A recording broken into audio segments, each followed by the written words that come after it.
Capítulo 3. El silencio, el misterio y lo sagrado. Tenemos que aprender que no damos a Dios ningún nombre, de tal modo que creyéramos haberle alabado y honrado como es preciso, pues Dios está por encima de todos los nombres y es inefable. Maestro Eckhart, Sermones. ¿Qué relación ve usted entre el silencio y lo sagrado? En Occidente, la noción de sagrado sufre un maltrato especial. En los países que se pretenden laicos y emancipados de la religión y de Dios, ya no hay un vínculo con lo sagrado. Existe cierta mentalidad secular que intenta liberarse de ello. Algunos teólogos afirman que, con su encarnación, Cristo puso fin a la distinción entre lo sagrado y lo profano. Otros piensan que Dios se ha hecho tan cercano a nosotros que a la categoría de sagrado ha quedado superada. Por eso, hay en la Iglesia quienes no logran desenmascararse del todo de una pastoral totalmente horizontal, centrada en lo social y en la política. Estas afirmaciones y comportamientos contienen mucha ingenuidad y quizá también mucho orgullo. En junio de 2012, en su homilía de la fiesta del Corpus Christi, Benedicto XVI afirmaba solemnemente: Él no ha abolido lo sagrado, sino que lo ha llevado a cumplimiento, inaugurando un nuevo culto, que sí es plenamente espiritual, pero que, sin embargo, mientras estamos en camino en el tiempo, se sirve todavía de signos y ritos. Gracias a Cristo, la sacralidad es más verdadera, más intensa y también más exigente. Se trata de una cuestión muy grave, porque lo que está en juego es nuestra relación con Dios. Ante su grandeza, su majestad y su belleza, es imposible no sentirse poseído por un gozoso y sagrado temor. Si la trascendencia divina no nos hace temblar, es porque hasta nuestra naturaleza humana está dañada. La ligereza, la debilidad y la vanidad de todos esos discursos que pretenden eludir lo sagrado me causan verdadero asombro. Los teólogos iluminados, por llamarlos de algún modo, deberían aprender en la escuela del pueblo de Dios. Hasta los fieles más sencillos saben que las realidades sagradas son uno de sus tesoros más preciados. Adivinan de un modo espontáneo que solo se puede entrar en comunión con Dios con una actitud interior y exterior impregnada de sacralidad. El pueblo tiene razón. Sería una arrogancia pretender acceder a Dios sin prescindir de una actitud profana y de un paganismo irreligioso y hedonista. En África, tanto para el pueblo cristiano como para los creyentes de cualquier religión, lo sagrado es una evidencia. El desprecio de esa sacralidad que tantos occidentales consideran una actitud infantil y supersticiosa, manifiesta el engreimiento de los niños mimados. No me importa afirmar que los hombres de iglesia que quieren alejarse de lo sagrado hacen daño a la humanidad al privarla de la comunión de amor con Dios. Dios desea comunicarnos su amistad, su intimidad, pero solo puede hacerlo si nos abrimos a Él con la actitud de vida y sincera. Ante ese otro, que lo es todo, el hombre debe reconocer su pequeñez, su miseria y su nada. Recordemos las palabras de Jesús a Santa Catalina de Siena. Tú eres lo que no es. Yo soy el que es. Sin una humildad radical, expresada en gestos de adoración y en los ritos sagrados, no hay amistad posible con Dios. El silencio manifiesta esa relación de un modo evidente. Para convertirse en silencio de comunicación, el verdadero silencio cristiano se hace antes silencio sagrado. Ante la majestad divina, enmudecemos. ¿Quién osaría tomar la palabra delante del Todopoderoso? Cuando Dios revela su gloria a Isaías, el profeta clama: Santo, Santo, Santo. Isaías emplea la palabra hebrea Kadosh, que significa a la vez santo y sagrado.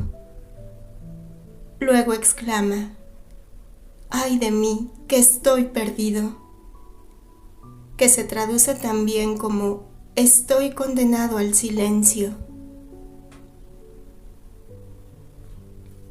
Los hombres de todas las culturas y de todas las religiones lo saben.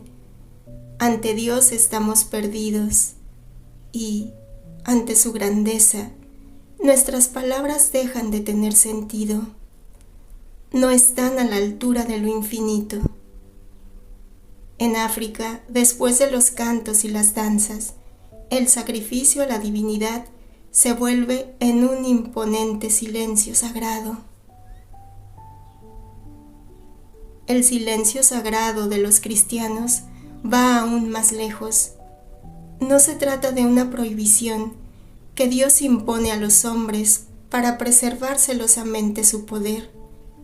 Al contrario, el Dios verdadero prescribe el silencio sagrado de adoración para comunicarse mejor con nosotros. Silencio ante el Señor Dios, clama el profeta. E Isaías añade: escuchadme en silencio. En su carta apostólica de 1995, Orientale Lumen, San Juan Pablo II recuerda: todos, tanto creyentes como no creyentes, necesitan aprender un silencio que permita al otro hablar, cuando quiera y como quiera, y a nosotros comprender esa palabra. En esta humilde aceptación del límite creatural frente a la infinita trascendencia de un Dios que no cesa de revelarse como el Dios amor, veo expresada la actitud de la oración. Debemos confesar que todos tenemos necesidad de este silencio penetrado de presencia adoradora.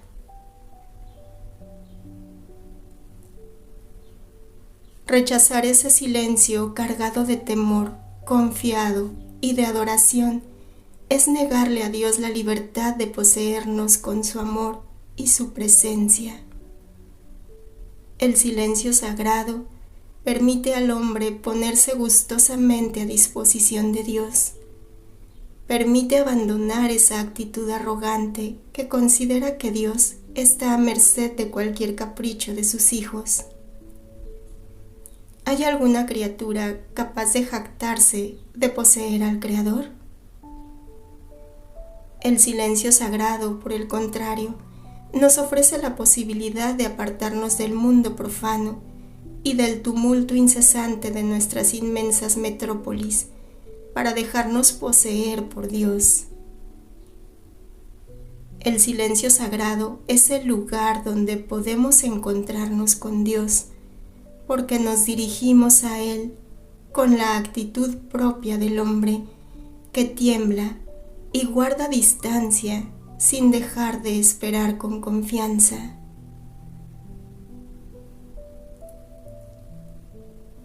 El silencio sagrado es la única reacción verdaderamente humana y cristiana frente a la irrupción de Dios en nuestras vidas. Dios mismo parece enseñarnos que espera de nosotros ese culto de adoración silenciosa y sagrada. Ensalzadle cuanto podáis, pues siempre os quedaréis cortos, pues su majestad es admirable. Al ensalzarle, redoblad vuestras fuerzas, no os canséis, pues nunca alcanzaréis el final. ¿Quién le vio para poder contarlo? ¿Quién podrá proclamar su grandeza como es Él? Se pregunta el sabio Ben Sirac. Cuando Dios se hace presente, de nuestro corazón solo debe brotar la alabanza, y al revés, cualquier forma de exhibición con apariencia de espectáculo debe desaparecer. ¿Qué razón hay para hacer manifestación de una acción profana y de una palabra mundana ante su grandeza infinita? El Señor está en su templo santo. Calle ante Él toda la tierra.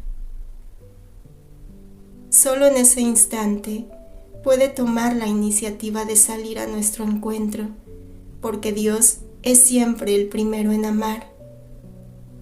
Nuestro silencio sagrado se convierte en silencio de júbilo, de intimidad y de comunión. Las palabras pausadas de los sabios se escuchan mejor. El silencio nos enseña una regla esencial de la vida espiritual. La familiaridad no favorece la intimidad. Al contrario, la distancia de vida es condición para la comunión. La humanidad camina hacia el amor a través de la adoración. El silencio sagrado, cargado de presencia adorada, abre a un silencio místico lleno de intimidad amorosa. El yugo culpable de la razón secular nos ha hecho olvidar que lo sagrado y el culto son las únicas puertas de entrada a la vida espiritual.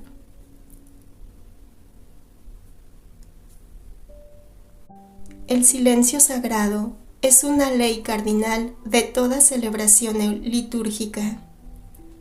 En 1978, el teólogo Hans Urs von Balthasar escribía en un artículo publicado en Communio: no existe liturgia de origen humano digna del objeto de su homenaje, que es Dios, ante cuyo trono se postran con el rostro velado los coros celestiales, después de depositar coronas y ornamentos en señal de adoración.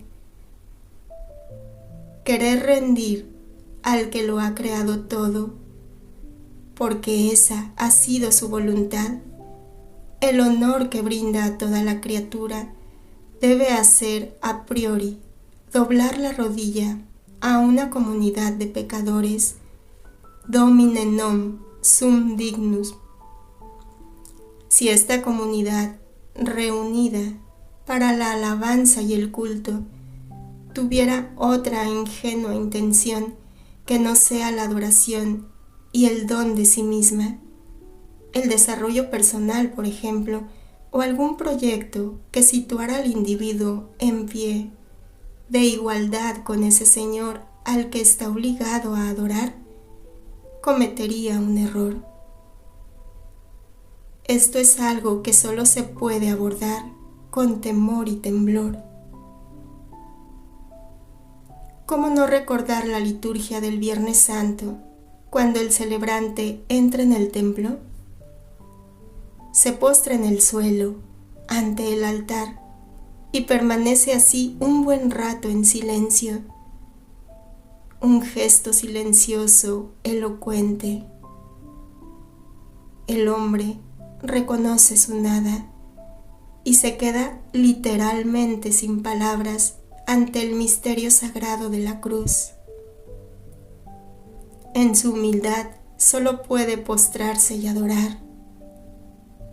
Esa adoración no representa una carga, sino que nos abre a una actitud de abandono y confianza. A partir de la reforma de Pablo VI, y pese a la voluntad de este gran papa, a veces se ha instalado en la liturgia un aire de familiaridad inoportuna y ruidosa, bajo el pretexto de intentar hacer a Dios fácil y accesible.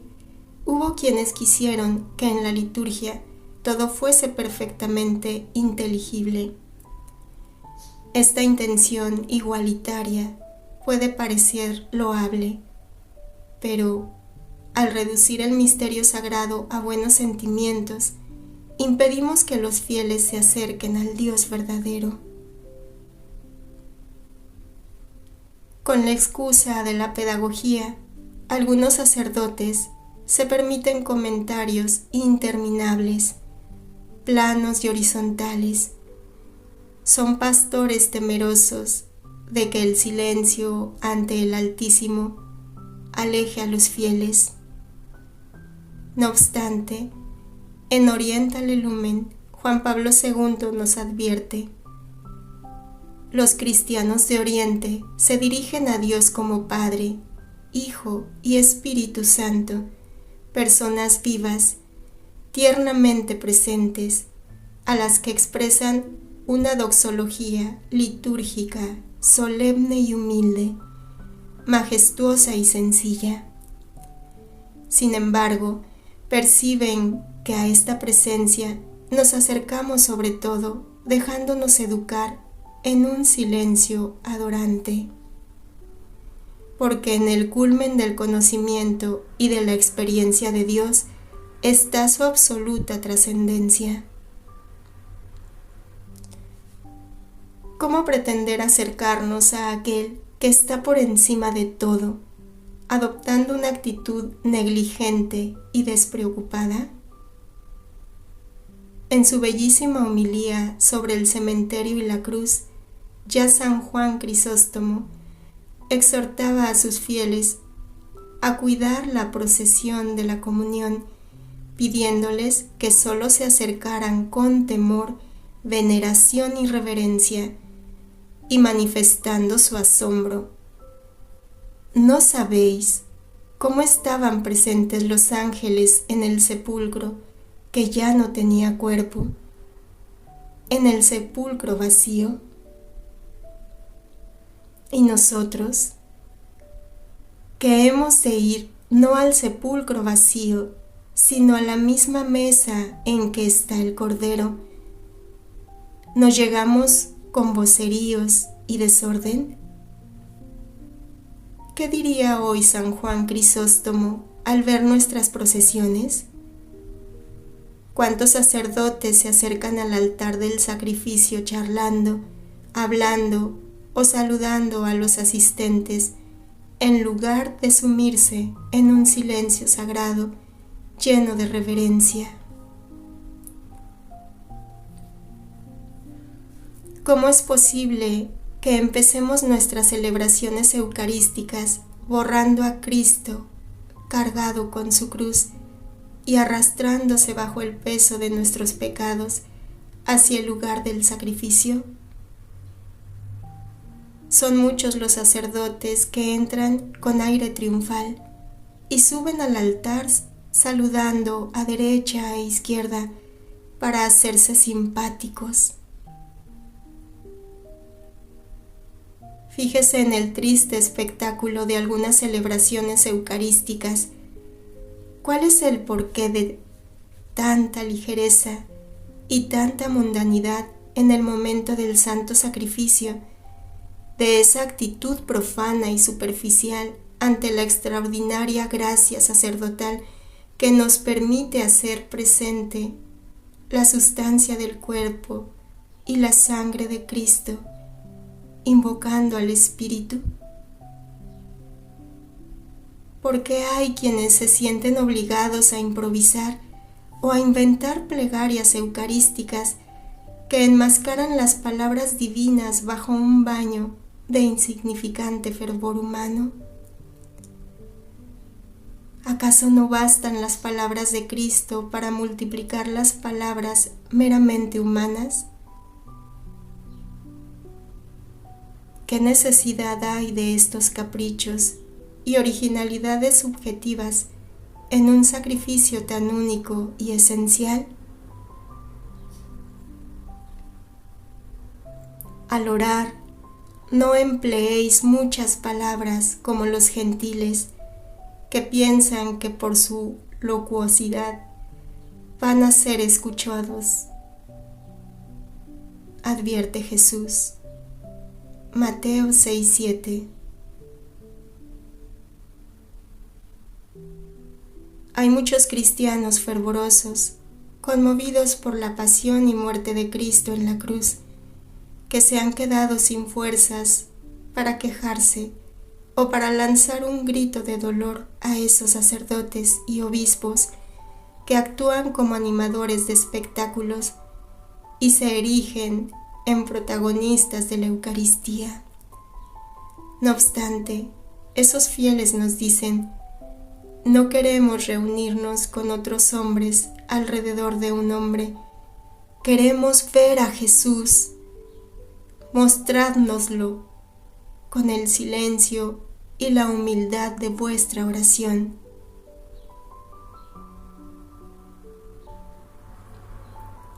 El silencio sagrado es un bien de los fieles y el clero no debe privarles de él.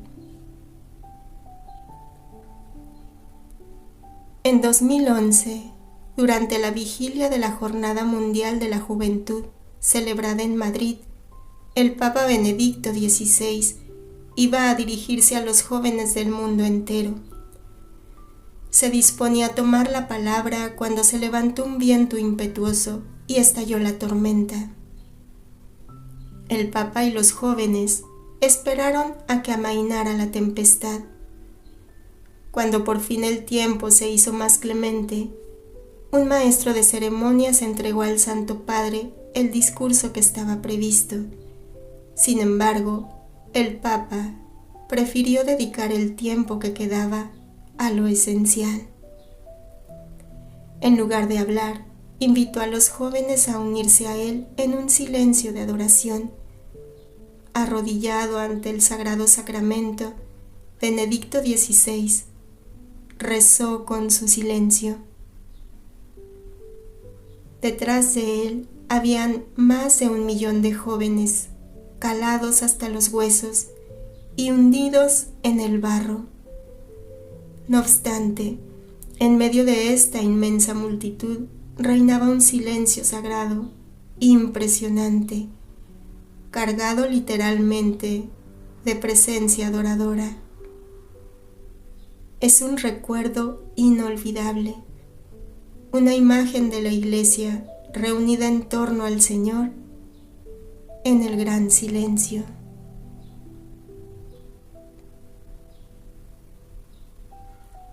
Desde otra perspectiva, ¿cuál es el vínculo entre el silencio y el misterio? Muchas veces, las palabras contienen una ilusión de transparencia, como si nos permitieran comprenderlo todo, dominarlo todo, ordenarlo todo. La modernidad es charlatana porque es orgullosa, cuando no al revés. Quizá nuestra charla incesante sea lo que nos hace orgullosos.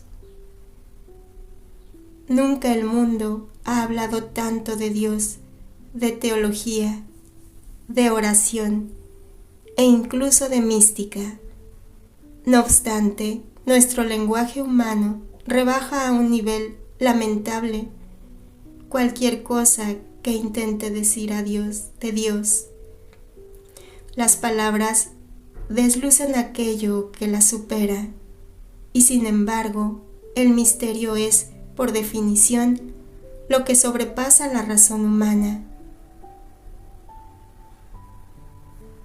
En su teología mística, dice Dionisio Areopagita, que frente a esa realidad que lo trasciende todo, frente al misterio, nos vemos conducidos a esas tinieblas luminosas del silencio, que colma con esplendores más bellos que la belleza, las inteligencias que saben cerrar los ojos. Hay que dirigir a nuestra civilización una seria advertencia. Si nuestras inteligencias ya no saben cerrar los ojos, si ya no sabemos callar, nos privaremos del misterio, de esa luz que trasciende las tinieblas, de esa belleza que trasciende toda belleza. Sin el misterio, nos vemos reducidos a la banalidad de las cosas terrenales. A veces me pregunto si la tristeza de las sociedades urbanas occidentales, ahitas de depresiones, suicidios y sufrimientos mortales, no procederá de la pérdida del sentido del misterio. Al perder la capacidad de silencio ante el misterio, los hombres se apartan de las fuentes de la alegría, se encuentran solos en el mundo, sin nada que los supere y los sostenga. No se me ocurre nada más aterrador. Así se comprende la reflexión de Blaise Pascal en sus pensamientos. Al contemplar el universo mudo y al hombre sin luz, abandonado a sí mismo y como perdido en este rincón del mundo, sin saber quién lo puso en él, lo que ha venido a hacer, ni lo que le ocurrirá al morir, me espanto como el hombre que hubiera sido llevado dormido a una isla desierta y despertara sin saber dónde está y sin medios de escapar. Sin silencio, estamos privados del misterio, condenados al miedo, a la tristeza y a la soledad. Ha llegado el momento de redescubrir ese silencio. El misterio de Dios, su inasequibilidad, es fuente de gozo para cualquier cristiano. Día tras día sentimos la alegría de contemplar a un Dios insondable, cuyo misterio no se agotará jamás. La propia eternidad del cielo será la alegría siempre nueva de profundizar aún más en el misterio divino sin agotarlo jamás. Solo el silencio es capaz de traducir esa alegría. Callamos porque las palabras de las que nuestras almas desean vivir no se expresan con el lenguaje de la tierra. Decía en Silence Cartusien, un cartujo cuyo nombre no sabremos jamás. Para preservar el misterio, hay que protegerlo de la banalidad profana.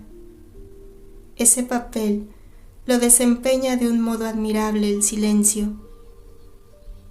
Los tesoros hay que colocarlos fuera del alcance de cualquiera. Lo que es valioso siempre está velado. Plasta nuestro cuerpo, lo cubrimos con ropa, no porque sea vergonzoso o impuro, sino porque es sagrado y misterioso. En la liturgia el cáliz está velado, el copón y el sagrario están tapados por un velo, mientras contienen la presencia real. El silencio es un velo sonoro que protege el misterio. No es verdad que cuando queremos pronunciar las palabras más importantes, las frases de amor, bajamos espontáneamente la voz.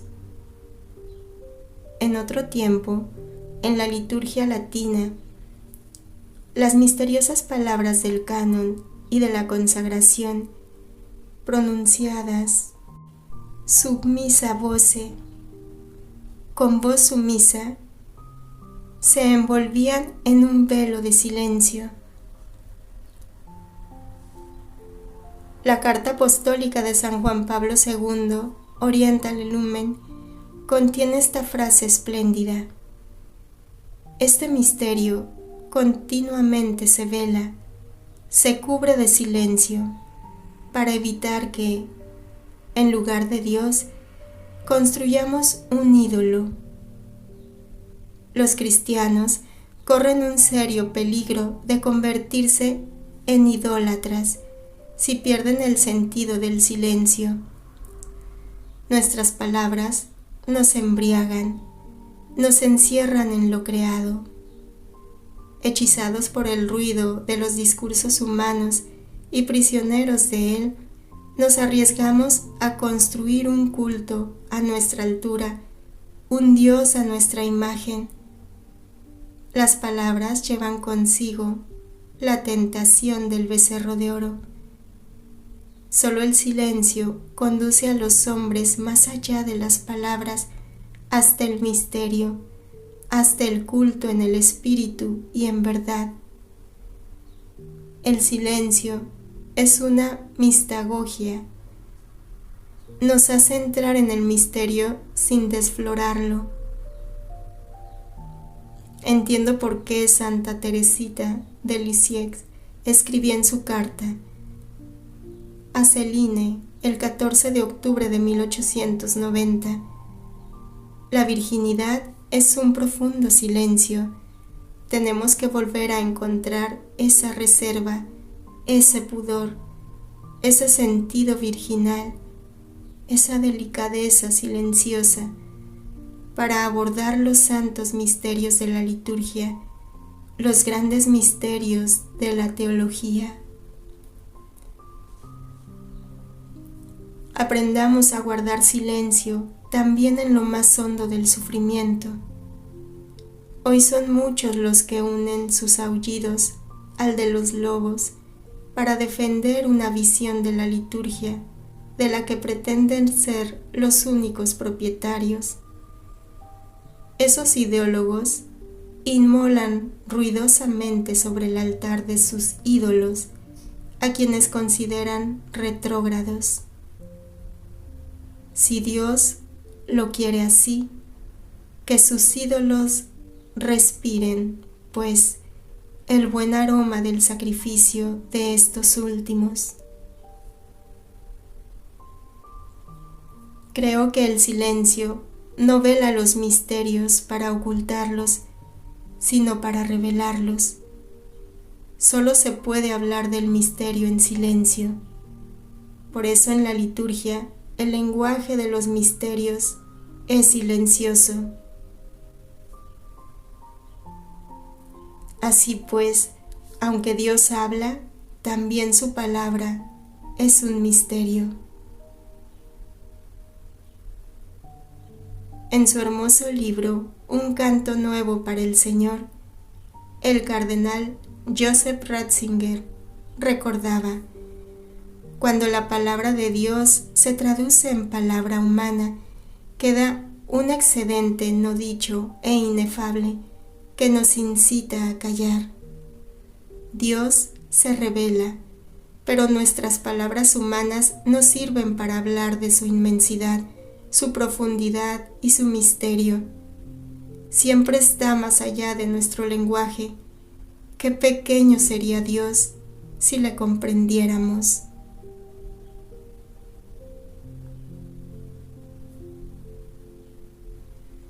entiendo que los teólogos estudien este misterio y traduzcan a palabras humanas el fruto de su búsqueda, pero esas palabras solo serán admisibles si su estudio hunde sus raíces en el silencio y conduce al silencio.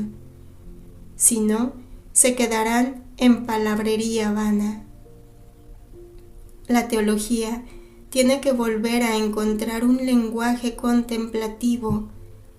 Los exégetas y teólogos que estudian en la escuela de las ciencias profanas corren el peligro de apartarse del misterio de la palabra de Dios. Muchos habríamos de decir, y no acabaríamos nunca, pero, para terminar, Él lo es todo, dice la Escritura. Para hablar de Dios hay que empezar por callar. Pienso en los predicadores. Una homilía no consiste en una suma de conocimientos teológicos o de interpretaciones exegéticas. En ellas, los sacerdotes, marcados por el carácter del sacerdocio, obran de alguna manera como instrumentos misteriosos del Verbo de Dios. Por eso, la homilía está exclusivamente reservada a los hombres que han recibido el orden sagrado de sacerdotes y diáconos. No puede delegarse en los laicos, por muy competentes que sean. No se trata de una mera competencia académica ni de una profesión. Los labios del sacerdote deben custodiar el saber, para que en su boca busquen la ley, dice la Escritura. En la homilía, la palabra no es una clase, sino el eco de la palabra que enseñó el Maestro en los caminos de Galilea. También los sacerdotes deben preparar las homilías en el silencio de la oración y la contemplación. En una revista sobre la liturgia, el cardenal Ratzinger no dudaba en afirmar: si no comprendemos el lugar del silencio, corremos el peligro de dejar pasar la palabra de Dios. Por eso necesitamos entrar en esa profundidad del silencio en la que se comunica el misterio mayor que cualquier palabra humana. Este proceso es esencial. Dios es ante todo el gran silencio. Hay que prescindir de la multiplicidad de palabras para encontrar la palabra. Si no existe el silencio que nos permite entrar en su profundidad, las palabras se hacen incomprensibles. Y la liturgia, presencia del gran, la profundidad del misterio de Dios, lleva a hablar a San Agustín en sus confesiones de la experiencia de los límites de las palabras. Entonces, en silencio, nos llenamos de gozo. El Dios inefable no lo podemos nombrar si no lo puedes pronunciar, y tampoco lo debes callar. ¿Qué queda sino que te desahogues en el júbilo para que sin palabras se regocije tu corazón y el campo inmenso de las alegrías no quede aprisionado por los límites de las sílabas? Se pregunta el Santo Doctor. De esta gozosa experiencia del misterio nace el canto sagrado. El canto de las liturgias cristianas debería alejarse de ciertos cánticos locuaces para volver a encontrar la grandeza contemplativa del canto de los monjes de Oriente y Occidente. El canto gregoriano no se opone al silencio, nace de él y a él conduce. Diría incluso que está como tejido de silencio. ¡Qué experiencia tan sobrecogedora la de cantar con los monjes de la Gran Cartuja, en la que penumbra de la noche la Salve Regina de las vísperas.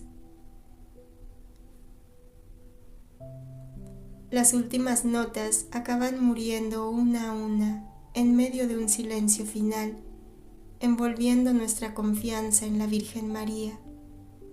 Es una experiencia esencial para comprender la reflexión de Joseph Ratzinger en su libro Un canto nuevo para el Señor. Un callar que finalmente convierte lo inefable en santo y también pide ayuda a las voces del cosmos para que lo no dicho se haga perceptible. Esto significa que la música de iglesia, emanando de la palabra y del silencio percibido en ella, presupone una constante escucha de toda la plenitud del Logos.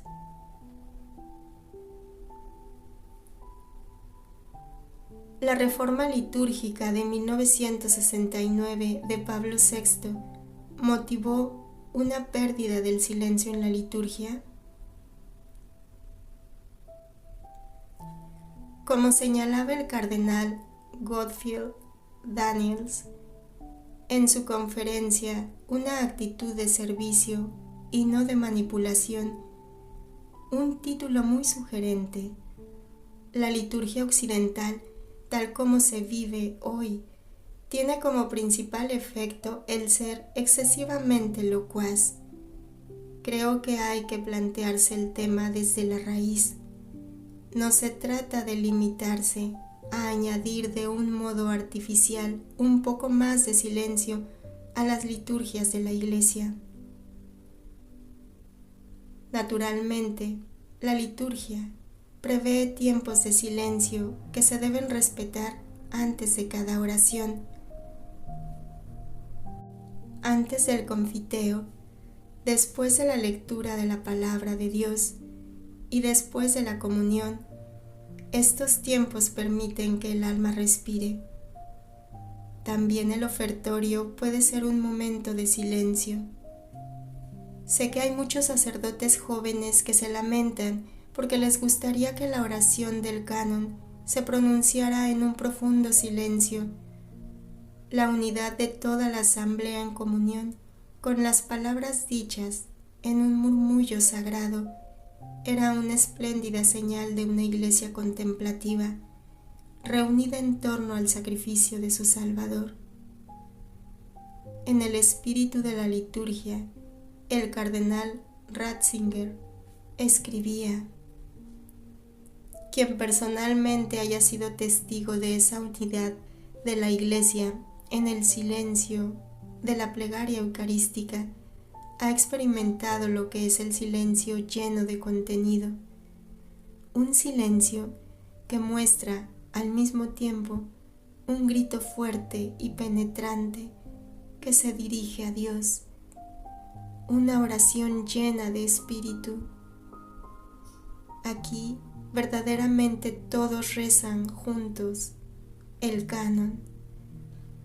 Si bien, mediante esa unión con el cometido particular del oficio sacerdotal, aquí todos estamos unidos, asumidos por Cristo, guiados por el Espíritu Santo en la oración común ante el Padre, que es el sacrificio verdadero, el amor que reconcilia y une el mundo con Dios.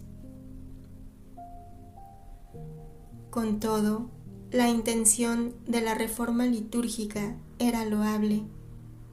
Los padres conciliares pretendían recuperar la función original de la palabra eucarística como una gran oración del pueblo ante Dios, pero también constatamos una fuerte tentación de buscar la variedad, introduciendo improvisaciones en el canon.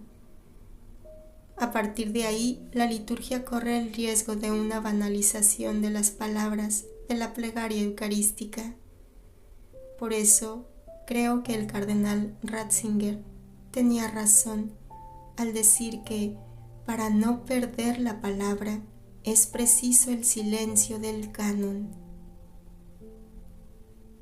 En su momento, propuso algunas soluciones prácticas y afirmó con convicción que la recitación en voz alta de toda la plegaria eucarística no era el único medio de obtener la participación de todos en este acto. Debemos trabajar en la búsqueda de una solución más equilibrada y abrir la posibilidad a espacios de silencio en este ámbito. El silencio es una actitud del alma, no se impone, a riesgo de parecer exagerado, vacío y artificial. En las liturgias de la Iglesia, el silencio no puede ser una pausa entre dos ritos. En sí mismo un rito lo envuelve todo.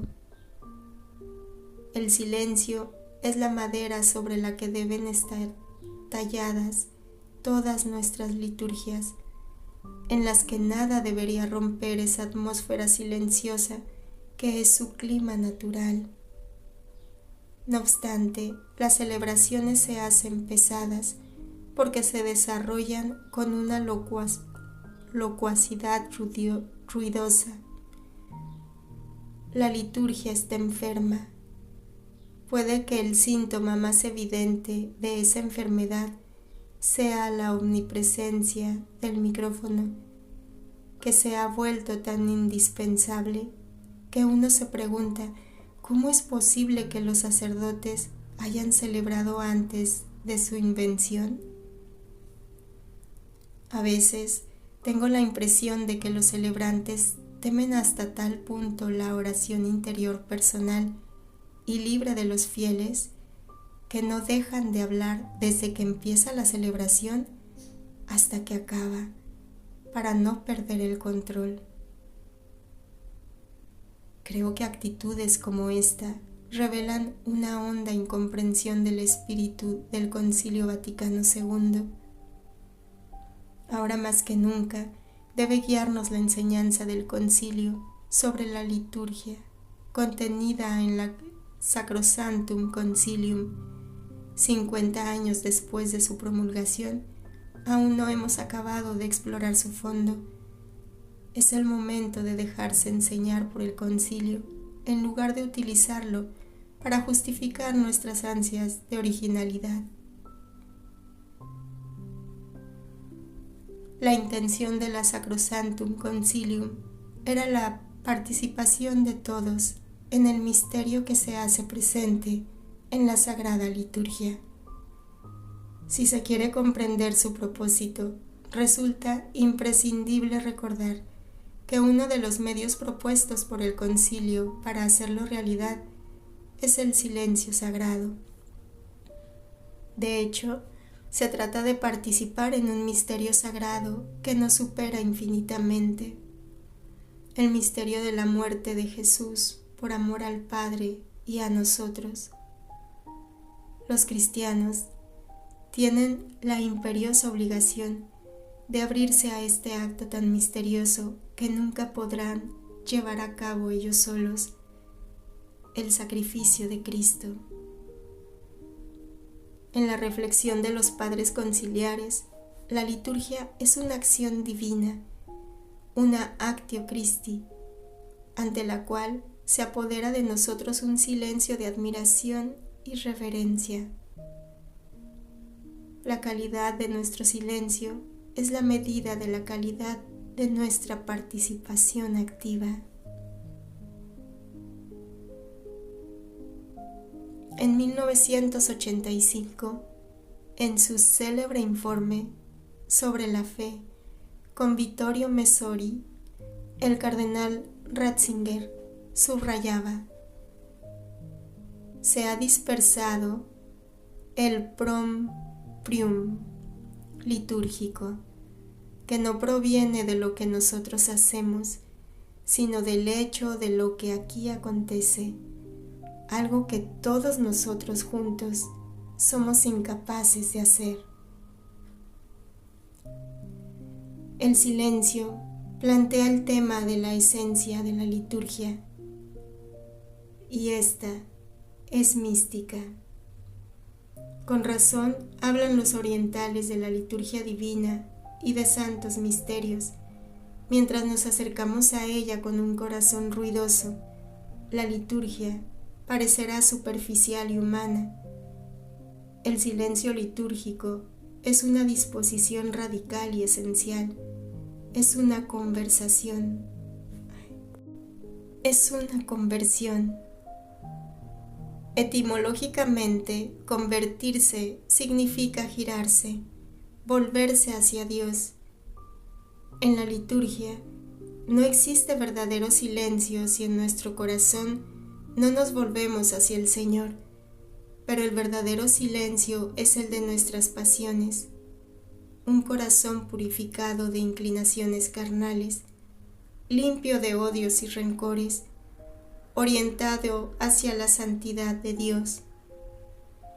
Cuanto más resplandece la pureza en el sacerdote, más se convierte éste, a través de su unión con Cristo, en hostia pura, hostia santa, hostia inmaculada, y arrastra a todo el pueblo de Dios a revestirse del hombre nuevo, que ha sido creado conforme a Dios en justicia y santidad verdaderas. No basta con prescribir más silencios para comprender que la liturgia nos vuelve interiormente hacia el Señor. Convendría que, durante las celebraciones, todos juntos, sacerdotes y fieles, nos volviéramos físicamente hacia Oriente, simbolizado en el ábside. Esta costumbre sigue siendo perfectamente legítima y coincide con la letra y el espíritu del concilio. No son pocos los testimonios de los primeros siglos de la Iglesia. Cuando nos levantamos para orar, nos volvemos hacia Oriente, dice San Agustín, haciéndose eco de una tradición que, según San Basilio, se remonta a los apóstoles. Las iglesias se crearon para la oración de las primeras comunidades cristianas y en el siglo IV las constituciones apostólicas recomendaban que estuvieran orientadas y, cuando el altar mira a occidente, como el de San Pedro en Roma, el oficiante debe volverse hacia levante y de cara al pueblo, de modo que el interés de los padres no se centraba tanto en la celebración de cara o de espaldas al pueblo, sino de cara a oriente. Señala juiciosamente Javier Acard en su maravilloso libro Comprender y Vivir a Liturgia, y añade: esta orientación física de la oración no es más que la señal de una orientación interior. No deja claro Orígenes en sus parábolas evangélicas que esa opción es símbolo del alma que mira hacia el amanecer de la luz verdadera? De oriente te llega el favor recibido de Dios, porque de allí procede el hombre, cuyo nombre es Oriente, constituido mediador entre Dios y los hombres. Se trata de una invitación a mirar hacia Oriente, desde donde se eleva para ti el sol de justicia, de donde nace para ti la luz, para que no camines en tinieblas, y el último día las tinieblas no te sorprenderán. No invita el sacerdote al pueblo de Dios a seguirlo cuando dice al comienzo de la plegaria eucarística: levantemos el corazón, a lo que el pueblo responde: ¿lo tenemos levantado hacia el Señor? Como prefecto de la Congregación para el Culto Divino, y la disciplina de los sacramentos, tengo que recordar una vez más que la celebración versus Orienten está autorizada por las rúbricas del misal, porque es de tradición apostólica. No hace falta una autorización especial para celebrar con el pueblo y el sacerdote mirando hacia el Señor. Si materialmente no se puede celebrar ad orientem, es imprescindible colocar en el altar una cruz bien visible que nos sirva de referencia a todos. Cristo en la cruz es el oriente cristiano.